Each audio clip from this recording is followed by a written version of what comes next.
اللہ میں بڑی ہیبت ہوتی ہے۔ اگر یہ دونوں کسی میں نہ ہو تو اس میں کچھ اچھا نہیں ہوتا، وہ برائی کی جڑ ثابت ہوتا ہے۔ اگر اللہ مومنوں کے بدلے مجھے عذاب دے دے تو میں باخوشی قبول کر لوں گا۔ جس بندے نے خود کو پسند کیا گویا وہ برباد ہوا اور راحت و سکون اس سے دور چلا گیا۔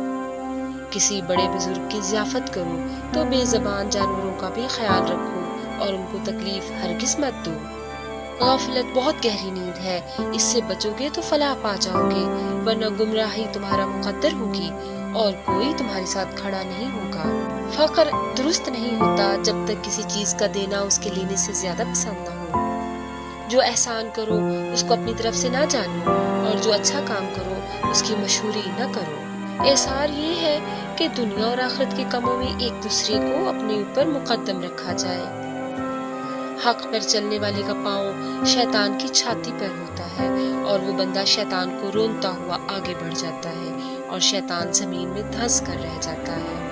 جو بھی اپنی زندگی کو مختصر خیال کرے گا اس کی عمر بڑھا دی جاتی ہے اور جو بندہ موت کو یاد رکھتا ہے اس کو موت کو آگے کر دیا جاتا ہے۔ کھلا شرک یہ ہے کہ غیر اللہ کی عبادت کی جائے اور چھپا ہوا شرک یہ ہے کہ غیر اللہ پر بھروسہ کر کے کام شروع کیا جائے۔ نیک مرد صرف وہی ہے جو وعدہ کرے تو اس کو ہر حال میں پورا کرے، چاہے اسے کتنی ہی تکلیف کیوں نہ اٹھانی پڑ جائے، لیکن وہ ثابت قدم رہے۔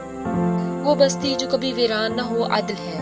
خلق سے دور رہنے سے انسان دنیا کی تکالیف میں گر جاتا ہے اور وہ راہ راست سے بھٹک جاتا ہے۔ رات کو چہرے پر لیمو کاٹ کر چہرے پر مسل دیا کرو، 70 سال تک داغ دھبے اور دانے نہیں آئیں گے۔ جو انسان خدا سے حیا کرتا ہے اس سے دنیا کی ہر چیز حیا کرتی ہے۔ محبت ایک ایسی چیز ہے جو سیکھنے سے نہیں آتی اور نہ کسی کو بتانے سے آتی ہے۔